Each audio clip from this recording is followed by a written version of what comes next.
पूरी तरीके से यहीं से आएंगे।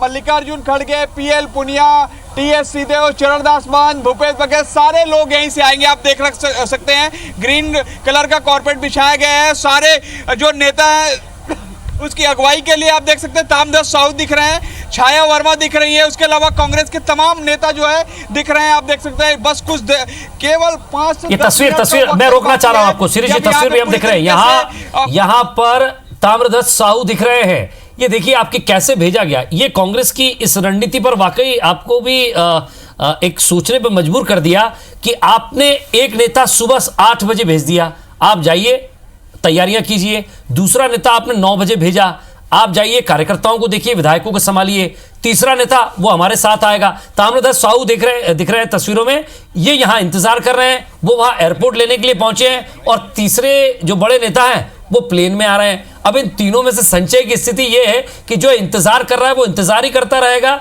या जो वक्त के साथ आ रहा है वो होगा, या जो काफिले के अंदर अभी जो मौजूद होकर पहुंचा है वो होगा। बहुत मुश्किल है इस सवाल का जवाब देना कि क्या होगा, लेकिन जो सभी तरफ से छन के खबर आ रही है उसके अनुसार तो भूपेश बघेल ही प्रदेश के नए। लेकिन एक तस्वीर यहां बनती है, ये जो तस्वीर मैं देख रहा हूं, कल तक जिसको देखा था, जो सीएम की रेस में आगे थे, कल तक जो घोड़ी पर सवार था दूल्हा बनने के लिए, आज वो अगवानी के लिए खड़ा है। ये तो बड़ा ही ये राजनीति ही है, ये राजनीति है और ये कांग्रेस की राजनीति है। कांग्रेस में वैसे भी कहा जाता है किसको बी फॉर्म मिलता है और चुनाव कौन लड़ता है कोई नहीं जानता। खुद तामदास साहू ने उम्मीद नहीं की थी कि वो विधानसभा चुनाव लड़ेंगे और उनको बीच चुनाव के बीच प्रतिमा चंद्राकर को विड्रॉ कराकर इनको चुनाव लड़वाया गया। तो कांग्रेस में कुछ भी अप्रत्याशित हो सकता है। जहां पर अर्जुन सिंह चुनाव जीतने के बाद मुख्यमंत्री की शपथ लेते हैं और दूसरे दिन जाके राज्यपाल की शपथ लेते हैं, ये अपने आप में कांग्रेस ही पार्टी है जिसमें इस तरह के चमत्कार हो सकता है। तो ये जो त्रिमूर्ति थी इसमें से ये तो स्पष्ट हो गया, सुबह ही ताम्रध्वज साहू ने कह दिया कि वो सीएम की रेस में नहीं है, यानी कि वो यहाँ अगवानी करने के लिए खड़े हुए हैं, अपने बड़े नेताओं का स्वागत करने के लिए खड़े हुए हैं और कार्यकर्ताओं के साथ पूरे जोश के साथ हैं। ये तस्वीरें भी हमें दिख रही है। दूसरी तस्वीर हमें अब थोड़ी देर पहले आपको दिखाई कि किस तरह भूपेश बघेल प्रदेश प्रभारी का, पीएल पुनिया जी का और साथ ही साथ मल्लिकार्जुन खड़गे का स्वागत करने के लिए पहुंचते हैं। और उसके बीच एक और तस्वीर निकल के आती है, टीएस सिंहदेव आते हैं, लंबे जंबे कदकाठी और एक हीरो की तरह उनकी एंट्री होती है। लेकिन अब सवाल यही कि इन दोनों में से कमान किसके हाथ में। हालांकि लगातार हम सूत्रों के हवाले से यही खबर बता रहे हैं कि कमान भूपेश बघेल के हाथ में ही होगी, लेकिन जब तक ऐलान नहीं हो जाता तब तक शायद हमें भी थोड़ा रुकना पड़ेगा। हमारे पास रुकने के अलावा कोई चारा भी नहीं है विजय जी। ये तो कांग्रेस के नेता ही बताएंगे कि कौन, जब तक वो अनाउंस नहीं करेंगे। जैसे कांग्रेस के जो जीत कर आए हुए लोग हैं या उनके जो भी नेता हैं वो जब इंतजार कर रहे हैं तो हमको भी इंतजार ही करना पड़ेगा, सिवाय इसके हमारे पास कोई चारा नहीं है। लेकिन जो हमारे पास स्ट्रांग इनपुट है वो भूपेश बघेल के फेवर में बताया जा रहा है कि भूपेश बघेल ही प्रदेश के नए सीएम होने जा रहे हैं। लेकिन दोनों ही नेताओं की जो सादगी है वो वाकई सोचने पर मजबूर कर रही है, क्योंकि कई बार बॉडी लैंग्वेज से ही पता चल जाता है। और ये आप देखिए कि मरीन ड्राइव से ये गाड़ियां निकलती हुई और मरीन ड्राइव तक पहुंच गए। लगभग 5 मिनट और सीरीज जी। हाँ, अब हार्डली 5 मिनट्स ही बचा है, क्योंकि वहाँ से बहुत ज़्यादा दूरी नहीं है, 2 किलोमीटर होगा मुश्किल से। ऐसे में अब सभी को इंतजार है कि ये नेता कब वहाँ पहुँचे, उसके बाद मीटिंग शुरू हो, उसके बाद मीटिंग में अनाउंसमेंट हो। अब तो सारी चीज़ें औपचारिकता। ये देखिए आप किस तरह ट्रैफिक रोक रखा है। ये जो आप तस्वीर देखिए, मैं आपसे यही बात कर रहा था कि अब जो कारकेट आ रहा है ये, इसके लिए ट्रैफिक रुक जाएगा, क्योंकि इसमें भावी सीएम है। निश्चित रूप से भावी सीएम है और जो यहाँ का प्रशासन है उसको अनुभव है कि सीएम को कैसे मूव कराना है, सीएम को कैसे मूव कराना है। इतिहास किस तरह बदलता है। लगभग 5-6 दिन की बात है, ऐसे ही रमन सिंह की गाड़ियां दौड़ा करती थी। जी निश्चित रूप से। और यही राजनीति है कि कब कौन व्यक्ति फर्श से अर्श पर आ जाए और अर्श से फर्श पर पहुंच जाए। तो राजनीति का ये हम एक रूप देख रहे हैं। छत्तीसगढ़ में डॉक्टर रमन सिंह 15 साल उन्होंने शासन किया और 15 साल तक यहाँ पर छत्तीसगढ़ की जनता ने 18 बंगलों के बीच से निकलते हुए शायद झांकने की कोशिश भी करेंगे नेता कि यहीं हमारा भी बंगला होगा, यहीं नाम बदलेंगे, यहीं निवास करेंगे, यहीं कार्यकर्ता आएंगे। प्रदेश की जनता ने जो मैंडेट दिया उसके अनुसार अब सभी बंगलों के नाम बल्दियत बदल जाएगी और नए नए उसमें लोगों के नाम सुशोभित होंगे वहाँ पर, और लोगों को देख के लगेगा कि हमने जो वोट दिया है उसका नतीजा है आज ये सब। शंकर नगर लगभग यहाँ से 3 से 3.5 मिनट और ये तस्वीरें आप देख रहे हैं। एयरपोर्ट से नेताओं का काफिला कांग्रेस दफ्तर पहुंचता हुआ, कांग्रेस दफ्तर में वरिष्ठ नेता इंतजार करते हुए, और लगातार हम आपको अपडेट दे रहे हैं कि विधायक दल की बैठक जो 12:30 बजे कही गई थी शिरीष जी, 1:15 में समझता हूं कि स्टार्ट हो जाएगी।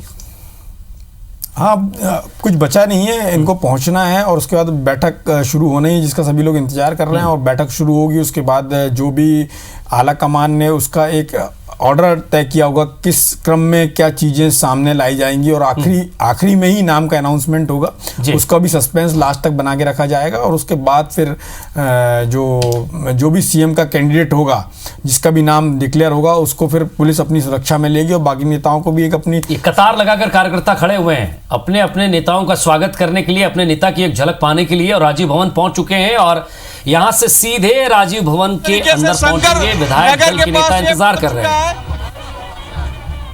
तो विधायक दल के नेता का इंतजार।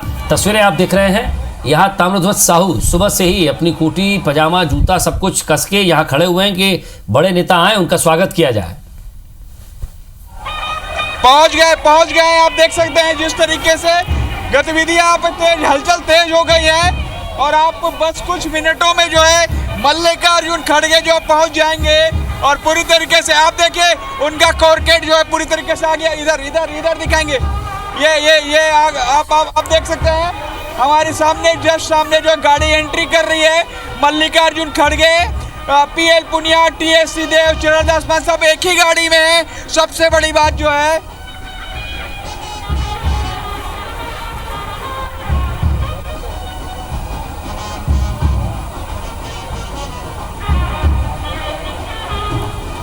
तो राजीव भवन के अंदर ये गाड़ी पहुंच चुकी है, कार्यकर्ताओं ने जोरदार स्वागत की तैयारी वहां कर रखी है।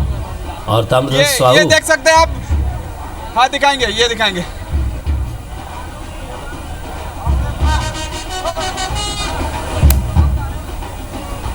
गाजे बाजे की भी व्यवस्था है श्री जी, आवाज आ रही है। ये आप देख बता रहे, हमारे रिपोर्टर बता रहे थे ना, वहाँ बहुत सारे गाजे बाजे वाले हैं, 1 किलोमीटर तक गाजे बाजे वाले ही वहाँ पर हैं। और अरुण उरांव दिख रहे हैं हमारे साथ जो है, और उसके अलावा जो है सारे तमाम जो नेता है वो दिख रहे हैं, आप देख सकते हैं। पीएल पुनिया, अरुण उरांव और चरणदास महंत और टीएस सिंहदेव भी है पीछे में, आप देख सकते हैं, स्पष्ट तौर पर दिख रहा है हमें। और भूपेश बघेल भी है साथ में, सारे मुख्यमंत्री के दावेदार यहाँ पे मौजूद हैं। और भूपेश बघेल जो है देखिए यहाँ पे विक्ट्री दिखाते हुए आप देख सकते हैं पूरी तरीके से भूपेश बघेल, टीएस सिंहदेव, सारे नेता मौजूद हैं यहाँ पे, आप स्पष्ट तौर पर देख सकते हैं। चरणदास महंत दिख रहे हैं हमें स्पष्ट तौर पर, पीएल पुनिया है।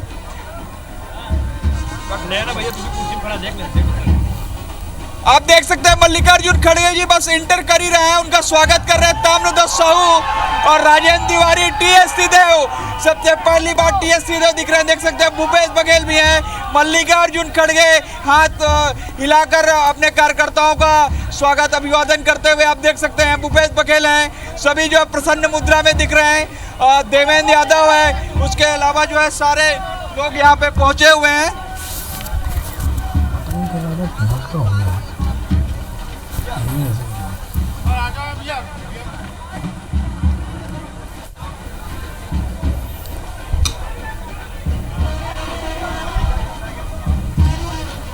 तो चलिए कार्यकर्ताओं के साथ कक्ष में पहुंच रहे हैं। हालांकि भीड़ बहुत ज्यादा है, धक्का मुक्की की कोशिश तो नहीं, लेकिन एक एक कदम जब आगे बढ़ता है तो शायद भीड़ में इस तरह की स्थिति होती है। और मीडिया से टीएस सिंहदेव, भूपेश बघेल दोनों ने हाथ हिलाकर अभिवादन किया। देवेंद्र यादव, शायद आपको आज युवा विधायक दिख रहे हैं, लेकिन आने वाले समय में श्री जी मंत्री पद पे भी दिखाई दे संभवतः, क्योंकि युवा नेतृत्व को कमान देने की बात कही जा रही है। लेकिन अब यहां से उल्टी गिनती शुरू, कौन होगा सीएम?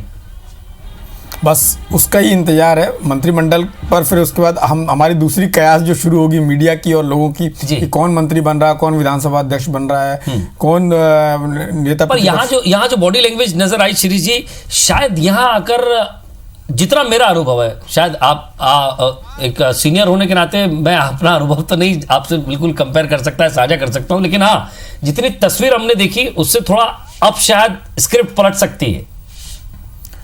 मैं इस मामले में अब कोई कमेंट करने की स्थिति में इसलिए नहीं हूं कि अब जिस क्षण की हमको प्रतीक्षा थी वो बहुत ही निकट आ रहा है। ऐसे समय में और स्पेकुलेशन का कोई मतलब नहीं है।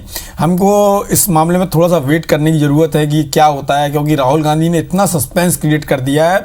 इतना किसी स्टेट में नहीं हुआ, बाकी जगह से दिल्ली में अनाउंसमेंट हुआ, यहाँ पर छत्तीसगढ़ में आकर अनाउंसमेंट हो रहा है और उसके बाद भी विधायकों के बीच में अनाउंसमेंट हो रहा है। यहाँ मीडिया को उसके बाद ही सूचना मिलेगी उसका अनाउंसमेंट की कि कौन सीएम हो सकता है। लेकिन अभी चलिए ये उत्साह देखिए, गेट तोड़ दिया। जी हाँ, ये कांग्रेस कार्यालय का नया भवन और ये गेट हाथ में, ये उत्साह है। उत्साह में अपना ही नुकसान। ये कांग्रेस की चाहे मध्य प्रदेश हो, छत्तीसगढ़ हो, जोश इतना होता है कि होश खो बैठते हैं। ये कांग्रेस की परंपरा है। जब अपने नेता का स्वागत करते हैं तो एक दूसरे को मारपीट करते हैं, एक दूसरे गाड़ियां पलटाते हैं और उसके बाद तोड़फोड़ करते हैं। ये कांग्रेस की परंपरा में। ये नया भवन जरूर बना है, लेकिन उसके बाद से भी इसमें 2-3 बार तोड़फोड़ हो चुकी। टिकट वितरण से इसकी शुरुआत ही यहाँ से हुई कि कौन बैठेगा, किसका कहाँ कमरा होगा, उसके लिए लेकर लड़ाई हुई। फिर उसके बाद जो है यहाँ टिकट वितरण को लेकर लड़ाई हुई। अजीत जोगी अच्छा, होटल भी नहीं छोड़ा, होटल बेबीलोन में जहाँ विधायक दल के नेता जो लोग ठहरे थे, विधायक ठहरे थे, वहां भी कुछ तोड़फोड़ हुई है। वहाँ तोड़फोड़ कांग्रेस की परंपरा में ही। अजीत जोगी जब कांग्रेस में थे तो वो कहते थे कि ये शक्ति प्रदर्शन नहीं, ये मतलब ये कांग्रेस की यही एक ताकत है, इस तरह से जो लोग शक्ति प्रदर्शन करते हैं। और मैं इस बात से बहुत सहमत भी हूँ कि कांग्रेस को मैंने बहुत करीब से देखा। हम जबलपुर से आते हैं, वहाँ पर भी ऐसा होता था कि जब कमलनाथ या कोई बड़ा नेता आता था तो कार्यकर्ता आपस में भिड़ जाते थे स्वागत के लिए, भले वो एक ही गुट के थे तो भी भिड़ जाते थे। ये तस्वीरें हम देख रहे हैं।